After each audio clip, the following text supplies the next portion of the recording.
Auzubillahiminesh-shaytanir-rajim. Bismillahir-rahmanir-rahim. Assalamu alaikum everyone. I hope so you are all having a great day. हमारा जो first chapter है आज हम मेरी फर्स्ट वीडियो है केमिस्ट्री की न्यू बुक के ऊपर। चैप्टर नंबर 1 हम स्टार्ट करेंगे। It's name is states of matter and phase changes. First of all students, आपको ये समझने की ज़रूरत है कि states of matter and phase changes इस चैप्टर का नाम क्यों रखा गया। Student, states of matter means 4 states of matter: solid, liquid, gas and plasma. Okay, हम इस चैप्टर में पूरा इसको एक्सप्लेन करेंगे स्टेट्स ऑफ मैटर को। उसके बाद फेज चेंजेस की बात करते हैं कि फेज चेंजेस क्या हैं। तो फेज चेंजेस वो चेंजेस हैं जिसमें एक सब्सटेंस जो है जब वो अपनी स्टेट को चेंज करता है और जब वो न्यू चेंज उसमें आता है, यानी न्यू सब्सटेंस बनती है, वो होती है हमारे पास phase changes. For example, melting of ice. जब आइस मेल्ट होती है तो वो पानी बन जाता है, यानी कि उसकी चेंज फेज जो है उसकी चेंज हो गई, यानी कि पहले आइस थी उसके बाद वो वाटर बन गया। ओके स्टूडेंट्स, ये है फेज चेंजेस। अब हम स्टार्ट करेंगे अपना जो है ये टॉपिक। इसका जो फर्स्ट टॉपिक है वो है जो what is chemistry. What is chemistry? Students, today we are going to explore the topic what is chemistry. This topic is very crucial for understanding that what is chemistry. Uh, I am very excited to share my knowledge with you. In this video, we will be covering only a brief overview of this topic. Students, my goal is to make chemistry accessible and fun for everyone. So let's get started and dive into the world of chemistry. As also my channel also name is the world of chemistry. So let's dive in the world of chemistry. So students, what is chemistry? Oh students, it's also very crucial to understand students learning outcomes. जब आप ये chapter पढ़ लेंगे, यहाँ पर लिखा होता है कि after studying this chapter students will be able to. ये जो येलो सेक्शन में जितना भी लिखा हो, जब आपने ये चैप्टर पढ़ लेना तो आपको पता होना चाहिए कि मुझे ये वाली सारी चीज़ें आती हैं कि नहीं। For example, define chemistry, it's matter, solid, liquid, gas, plasma, all the branches of chemistry, what is matter, distinguishing macroscopic properties, etcetera etcetera. Okay students, so start my topic. What is chemistry? First of all students, इसकी definition है, proper definition. हम सबसे पहले proper definition से start करते हैं। Definition है chemistry is the branch of science which deals with this properties, composition and structure of substances. Chemistry science की एक ब्रांच है। फॉर एग्जांपल, जिस तरह ट्रीज की ब्रांचेस होती हैं, इसी तरह साइंस की ब्रांच क्या है? केमिस्ट्री। केमिस्ट्री साइंस की ब्रांच है which deals with the properties, composition and structure of substances. So students, ये जो केमिस्ट्री की डेफिनेशन है इसको हम डीपली अंडरस्टैंड करते हैं that what is chemistry.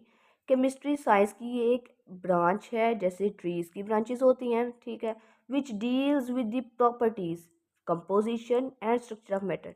Students, यहाँ पर 3 चीज़ें उन्होंने कहा है कि एक है हमारे पास इसकी प्रॉपर्टीज़,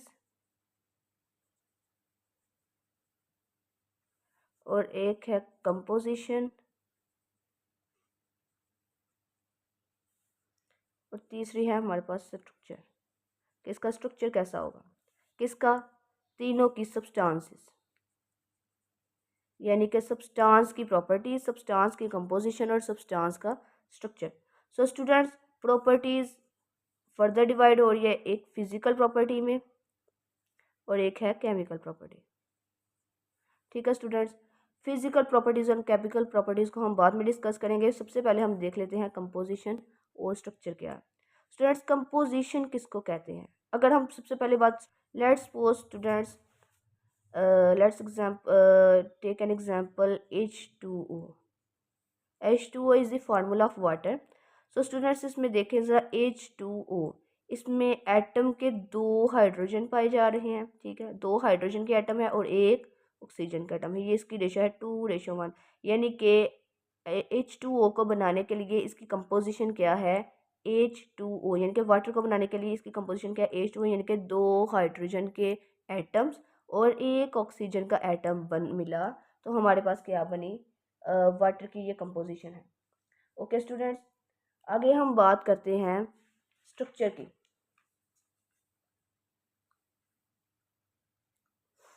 आगे अगर हम स्ट्रक्चर की बात करें तो स्ट्रक्चर किसी भी चीज़ का जो जैसे स्ट्रक्चर ढांचा यानी कि उसकी शक्ल कैसी होगी, शेप उसकी कैसी होगी।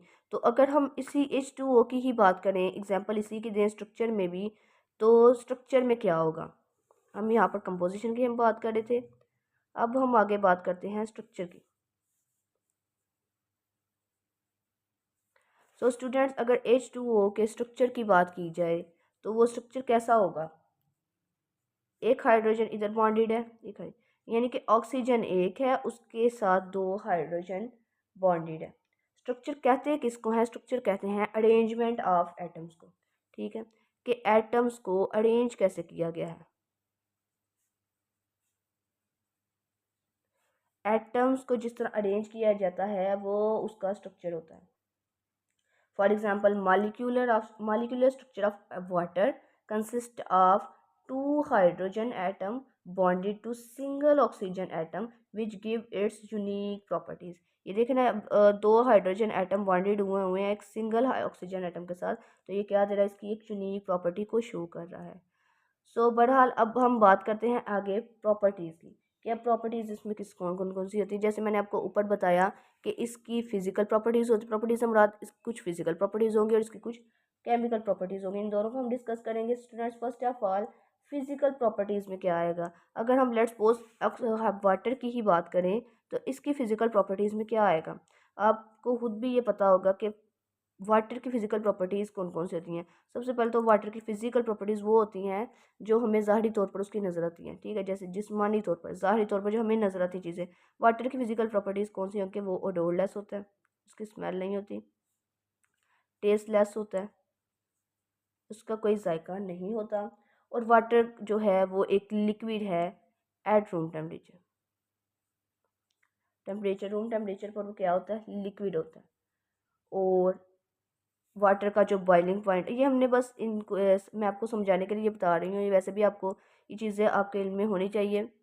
और इसका जो बॉइलिंग पॉइंट है वो होता है 100 डिग्री सेल्सियस। ठीक है, जो कि हमारी वाटर जो है हमारी ज़िंदगी के लिए भी ज़रूरी है। ठीक है, और इसकी कंपोजिशन क्या है, 2:1 यानी कि H2O। सो स्टूडेंट्स, ये इसकी फ़िज़िकल प्रॉपर्टीज़ हैं। और अगर हम इसकी बात करें केमिकल प्रॉपर्टीज़ की, तो वो जैसे सो स्टूडेंट्स, अगर केमिकल प्रॉपर्टीज़ की बात करें तो केमिकल प्रॉपर्टीज़ में वही आ जाता है कि जब एक सब्सटेंस जो है जब दूसरी सब्सटेंस में चेंज होती है, यानी कि न्यू सब्सटेंस बनता है, वो जो न्यू सब्सटेंस बनती है उसकी कुछ यूनिक प्रॉपर्टीज़ होती हैं, उन्हीं को हम क्या कहते हैं, केमिकल प्रॉपर्टीज़। कि जब न्यू सब्सटेंसेस जब एक न्यू सब्सटेंस बनती है केमिकली, तो वो उसकी केमिकल प्रॉपर्टीज़ होती हैं। आगे स्टूडेंट्स कहते हैं जी, अब हमें डेफिनेशन तो हमें पता लग गई कैसी है। Chemistry is a branch of science, science की एक शाखा है which deals with the properties, composition and structure of substances. Okay students, ये आपको सारी समझ आ गई होगी। It also deals with the physical and chemical changes in matter and the laws और principles which govern these changes. अब इसमें क्या कहता है इस चीज़ का भी डील करता है, फिजिकल और केमिकल चेंजेस जो मैटर में हो रहा है। अब फिजिकल और केमिकल चेंजेस क्या होंगे। फिजिकल चेंजेस वही जैसे मेल्टिंग ऑफ आइस, यानी कि आइस का वाटर में तब्दील होना। ठीक है, boiling of water, water boil होता है। मेल्टिंग ऑफ आइस यानी कि वाटर, आइस जो है जब वो वाटर में चेंज होगी, जब आइस मेल्ट होती है तो वाटर में चेंज होती है। इसमें क्या आता है, फिजिकल चेंज, यानी कि ज़ाहिरी तौर पर हम इसको देख रहे होते हैं। और अगर केमिकल चेंज की बात की जाए, और केमिकल चेंजेस क्या होंगे, फॉर एग्जांपल आप केक को बेक करते हैं, बेकिंग ऑफ केक। तो जब आपने केक को बेक करना होता है तो आप उसमें डिफरेंट इंग्रेडिएंट्स डालते हैं केक बनाने के लिए। तो जब आप डिफरेंट इंग्रेडिएंट्स डालते हैं, पहले वो डिफरेंट इंग्रेडिएंट्स होते हैं और वो एक न्यू सब्सटेंस बना देते हैं जिसकी कुछ यूनिक प्रॉपर्टीज़ होती हैं, यानी कि केक बन जाता है। तो इस तरह ये क्या हुआ, इसमें क्या आ गया, केमिकल चेंज आ गया। डिफरेंट इंग्रेडिएंट्स आपने डाले और न्यू सब्सटेंस बन गई, ये क्या आ गया, इसमें कुछ केमिकल चेंजेस आ गए। सो स्टूडेंट्स, कहता है कि it and the laws are principles which govern these changes. For example students, जैसे ये नेचर भी जो है कुछ लॉज के ऊपर चल रही है, इसी तरह इन चेंजेस को भी लाने के लिए, इन चेंजेस को भी गवर्न करने के लिए कुछ लॉज और प्रिंसिपल्स हैं जिनसे ये चेंजेस आते हैं। आगे जो अगला जो पैराग्राफ है इसमें ऐसे ही उन्होंने बताया हुआ है सारा कि जैसे हमने ऊपर कंपोजिशन की बात की थी, फिर हमने मैटर की बात की थी।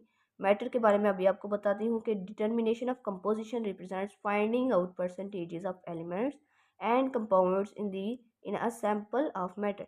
कहते हैं डिटर्मिनेशन ऑफ कंपोजिशन के, जो हम कंपोजिशन को डिटर्मिन करते हैं कि किसी भी जो ये एलिमेंट है, अगर हम वाटर की बात करें तो हम कहते हैं, ये कहता है कि एक सैंपल आपने लिया है मैटर का, तो आप उसकी जो कंपोजिशन है वो डिटर्मिन कर रहे हैं। किसी भी सैंपल की जो हम कंपोजिशन डिटर्मिन करते हैं, किसी भी सैंपल ऑफ मैटर की, वो हम उसमें क्या निकालते हैं, उसके एलिमेंट्स और कंपाउंड्स की जो है हम परसेंटेज फाइंड आउट करते हैं। कंपोजिशन को डिटर्मिन करना, हम क्यों कंपोजिशन को डिटर्मिन करते हैं, ताकि एलिमेंट्स, किसी भी एलिमेंट या कंपाउंड की जो है वो हम परसेंटेज फाइंड आउट कर सकें। आगे कहते हैं structure of matter means the arrangement of atoms in the matter, as I previous discuss with you that matter at structure क्या है, अरेंजमेंट ऑफ एटम्स, ठीक है, arrangement of atom in matter. Matter क्या है वो हम आगे पढ़ेंगे, लेकिन मैं आपको थोड़ा सा बता देती हूँ कि मैटर क्या है। Anything that has mass and occupy space, for example it's pen, this pen, कि अगर किसी चीज़ का मैस होगा और उसकी स्पेस वो ऑक्यूपाई करेगा, यानी कि यहाँ पर मैंने किया, इसने थोड़ी सी स्पेस ली है, जगह ली है, और उसका कुछ वजन भी है, तो ये क्या है हमारे पास, मैटर। तो कोई भी मैटर है, उसकी जो अरेंजमेंट ऑफ एटम्स उसमें हुई हुई है, जितने भी उसमें एटम्स अरेंज हुए हुए हैं, जिस तरह अरेंज हुए हुए हैं, वो उसका क्या है, स्ट्रक्चर ऑफ मैटर, वो उसकी शक्ल है, उसका ढांचा है। अब कहते हैं both physical and chemical changes may be brought about by absorption and abolition of energy. Both physical and chemical changes, यानी कि दोनों जो फिजिकल और केमिकल चेंजेस, जैसे मैंने आपको पहले बताया फिजिकल चेंजेस कौन से होते हैं, मेल्टिंग ऑफ आइस वगैरह, बॉइलिंग ऑफ वाटर वगैरह, और जो chemical changes for example baking of cake का मैंने आपको बताया, ये सारी किस वजह से आती हैं, may be brought about bye, कहते हैं इसमें कुछ ना कुछ, यानी कि एवोल्यूशन ऑफ एनर्जी, यानी कि इसमें एनर्जी की इन्वॉल्वमेंट होती है, ऐसे ये चेंजेस नहीं आ जाते। फॉर एग्जांपल अगर हम मेल्टिंग ऑफ आइस भी होते हैं तो उसमें एनर्जी यूज़ होती है, ठीक है। इसी तरह हर काम में जो है वो एनर्जी की इन्वॉल्वमेंट होती है, इसी वजह से वो चेंज उसमें आता है। So students, it's all about my video. आज हम सिर्फ यहाँ तक ही पढ़ेंगे, ताकि हमें पहले आपको ये ओवरव्यू हो जाए, थोड़ा सा क्लियर हो जाए दैट व्हाट इज़ केमिस्ट्री। उसके बाद हम फर्दर नेक्स्ट जो लेक्चर होगा हमारा, उसमें हम इसकी ब्रांचेस को डिस्कस करेंगे इंशाल्लाह। फुल जो इसके जितनी भी ब्रांचेस हैं, 11 ब्रांचेस हैं इसकी, branches of chemistry, physical chemistry, inorganic chemistry, organic, bio, polymer, geo chemistry, this all are very important, और इन सबको हम जो हैं वन बाय वन डिस्कस करेंगे। सो आई होप कि आप सबको बहुत अच्छी समझ आई होगी। अगर किसी चीज़ की आपको समझ नहीं भी आती तो कोई मसला नहीं, आप प्लीज़ कमेंट में पूछें, तो आपके लिए जो है मैं दोबारा, अगर मुझे कोई वीडियो बनानी पड़ती है तो कोई प्रॉब्लम नहीं। कोई चीज़ की आपको समझ ना आए, आपको मैं कमेंट सेक्शन में बता सकती हूँ। ओके स्टूडेंट्स, अल्लाह हाफिज़।